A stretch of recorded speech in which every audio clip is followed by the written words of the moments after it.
नमस्कार बच्चों। आज मैं कक्षा चतुर्थ को पाठ 6 पढ़ाने जा रही हूँ। पाठ का नाम है यक्ष युधिष्ठिर संवाद। संवाद का मतलब है उनकी यक्ष और युधिष्ठिर की आपस की बातचीत। पाठ प्रवेश। प्रस्तुत पाठ में यक्ष और युधिष्ठिर के संवाद के माध्यम से धर्म, अहिंसा, मन, सदाचार और भाई के प्रति प्रेम के बारे में बताया गया है। पांडवों के वनवास के 12 वर्ष समाप्त होने वाले थे। एक दिन वे जंगल में प्यास से बड़े व्याकुल हुए। युधिष्ठिर ने अपने छोटे भाई नकुल को किसी पास के सरोवर अथवा नदी से पानी लाने के लिए कहा। नकुल पानी ढूंढते ढूंढते एक सरोवर के पास पहुंचा। जो ही उसने जल में हाथ डाला, एक ध्वनि सुनाई दी, सावधान, हे माद्रीपुत्र, यह सरोवर मेरा है। पानी पीने से पहले मेरे प्रश्नों के उत्तर देने आवश्यक है। नकुल ने चेतावनी की और विशेष ध्यान नहीं दिया और अवहेलना करते हुए पानी पी लिया। अवहेलना का मतलब है उसका कहना नहीं माना और बिना ध्यान दिए वो पानी पी लिया। पानी पीते ही उसे चक्कर आने लगा और वह मूर्छित होकर गिर पड़ा। मूर्छित का मतलब बेहोश। उसके बाद युधिष्ठिर ने सहदेव को भेजा, जाकर नकुल को देखो, अभी तक पानी लेकर क्यों नहीं लौटा?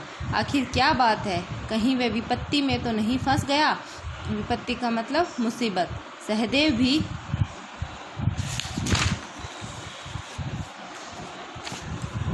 भी घूमता फिरता उस सरोवर के पास आया।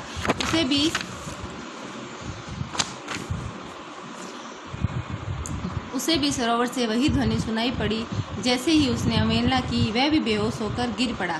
इसी प्रकार युधिष्ठिर ने क्रम से अर्जुन और भीम को भी जल लाने के लिए भेजा, पर उनकी भी वही दशा हुई जो नकुल और सहदेव की हुई।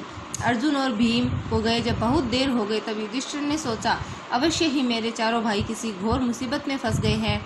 चलकर पता करना चाहिए कि आखिर बात क्या है।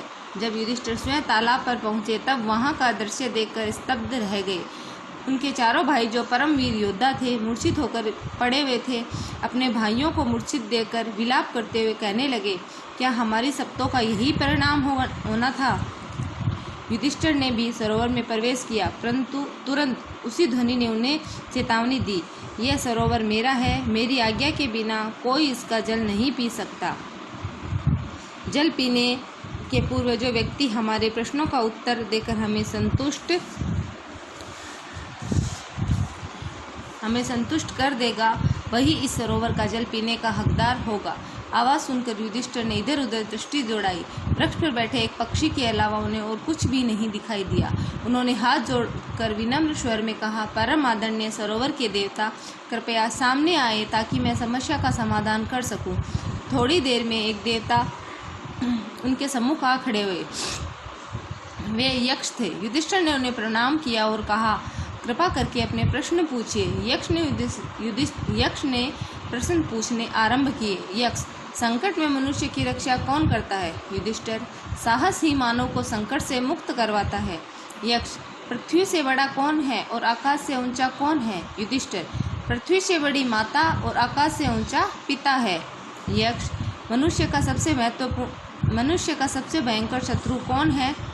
युधिष्ठिर, क्रोध मानव का सबसे भयंकर शत्रु है। यक्ष, सुख कैसे प्राप्त होता है? युधिष्ठिर, सत्कर्मों से सुख मिलता है। यक्ष, धनी कौन है? युधिष्ठिर, वह प्राणी जो कामनाओं पर नियंत्रण रखे। यक्ष, वह कौन सा रोग है जिसका कभी अंत नहीं होता? युधिष्ठिर, लोभ वह रोग है जिसका अंत कभी नहीं होता। यक्ष, वह कौन सी वस्तु है जो मनुष्य की मृत्यु के बाद भी नहीं मरती? युधिष्ठिर, धर्म। यक्ष, कौन सा धर्म सबसे बड़ा है? युधिष्ठिर, अहिंसा। यक्ष, वायु से तेज कौन सी वस्तु है? युधिष्ठिर, मन।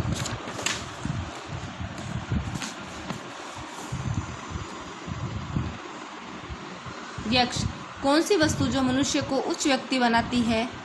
जन्म, सदाचार या विद्वत्ता? युधिष्ठिर, केवल सदाचार ही मनुष्य को उच्च व्यक्ति बनाता है। यक्ष, संसार में सबसे बड़ा आश्चर्य क्या है? युधिष्ठिर, प्रतिदिन जीवों को मरते देखते हैं, परंतु शेष जीव सदा जीवित रहना चाहते हैं, यह सबसे बड़ा आश्चर्य है। यक्ष, हे राजन, मैं तुम्हारे उत्तरों से बड़ा प्रश्न हूँ। मैं तुम्हारे मृत भाइयों में से एक को जीवित कर सकता हूँ, बताओ किसे जीवित करूँ? युधिष्ठिर, माद्रीपुत्र नकुल को। यक्ष, भीम तथा अर्जुन को क्यों नहीं? युधिष्ठिर, सभी भाई मुझे अपने प्राणों से भी अधिक प्रिय है। माता कुंती के पुत्रों में से मैं एक जीवित हूँ।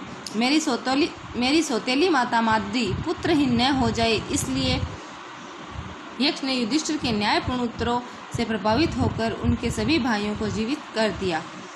इस कहानी से हमें ये शिक्षा मिलती है कि हमें हमेशा विवेक से निर्णय लेना चाहिए और अपना काम ईमानदारी से करना चाहिए और हमेशा सत्य बोलना चाहिए, सत्य का पालन करना चाहिए। धन्यवाद। पाठ 4 का अभ्यास कार्य। प्रश्न नंबर 2 है, किसने किससे कहा। ये जो वाक्य दिए हुए हैं, ये वाक्य किसने किससे कहे। सावधान, हे माद्रीपुत्र। यक्ष ने नकुल को, जाकर नकुल को देखो। किसने कहा। युधिष्ठिर ने सहदेव से। परम आदरणीय सरोवर के देवता। किसने कहा। युधिष्ठिर ने यक्ष से। रिक्त स्थानों की पूर्ति कीजिए। पांडु पुत्रों को माद्रीपुत्र भी कहा जाता है। वायु से भी तेज मन होता है। हमें सत्कर्मों से सुख मिलता है। क्रोध मानव का भयंकर शत्रु है। भाषा ज्ञान। वाक्य बनाएं। ये जो आपको कुछ शब्द दिए हुए हैं, इन शब्दों से आपको वाक्य बनाने हैं। अहिंसा। महात्मा गांधी अहिंसा के पुजारी थे। सदाचार, हमेशा सदाचार का पालन करना चाहिए। तालाब में मछलियाँ तैर रही है। परिणाम, मेहनत का परिणाम अच्छा होता है। प्रश्न 2, उदाहरणों के अनुसार सत तथा अ का प्रयोग करते हुए नए शब्द बनाइए। सत प्लस क्रम सत प्लस क्रम सत्कर्म। सत प्लस बुद्धि सद्बुद्धि। सत प्लस इच्छा सदिच्छा। सत प्लस आनंद सदानंद। अ प्लस हिंसा अहिंसा। अ प्लस धर्म अधर्म। अ प्लस काल अकाल। अ प्लस न्याय अन्याय। प्रश्न नंबर 3, दिए गए शब्दों के विलोम शब्द लिखिए। विश्वास, छल, मुश्किल, आसान, झूठा, सच्चा, उपस्थित, अनुपस्थित, बाहर, अंदर, दूर, पास। धन्यवाद।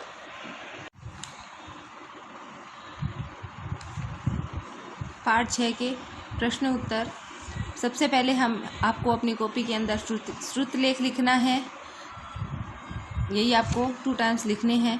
समाप्त, चेतावनी, स्तब्ध, मूर्छित, समस्या, सरोवर, क्रोध, अहिंसा, धर्म, संतुष्ट, प्रतिदिन, पृथ्वी, विलाप, नियंत्रण, ध्वनि। शब्दार्थ है जो आपकी किताब के पेज नंबर 42 में है, वो आपको कॉपी में करने हैं। प्रश्न उत्तर। पांडवों के वनवास के कितने वर्ष समाप्त होने वाले थे। उत्तर, पांडवों के वनवास के 12 वर्ष समाप्त होने वाले थे। प्रश्न नंबर 2, नकुल पानी ढूंढते ढूंढते कहाँ पहुँचा। नकुल पानी ढूंढते ढूंढते सरोवर पर जा पहुँचा। प्रश्न नंबर 3, पांडवों में सबसे बड़े भाई का क्या नाम था। पांडवों में सबसे बड़े भाई का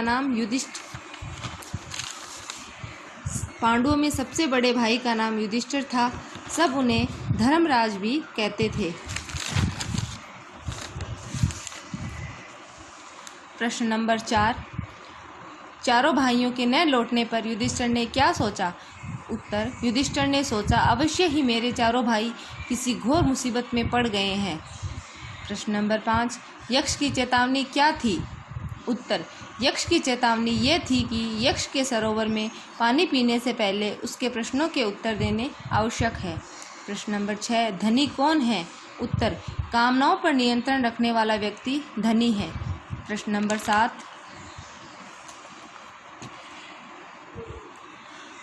7, संसार में सबसे बड़ा आश्चर्य क्या है। उत्तर, प्रतिदिन जीवों को मरते देखते हैं, परंतु शेष जीव सदा जीवित रहना चाहते हैं, यह सबसे बड़ा आश्चर्य है। प्रश्न नंबर 8, युधिष्ठिर ने किसे जीवित करने के लिए कहा और क्यों। युधिष्ठिर ने नकुल को जीवित करने के लिए कहा क्योंकि वह अपने सौतेली माता को पुत्रहीन नहीं करना चाहते थे। अब यह कार्य आपको अपनी हिंदी की कॉपी के अंदर एकदम सुंदर लेखन में करना है। धन्यवाद।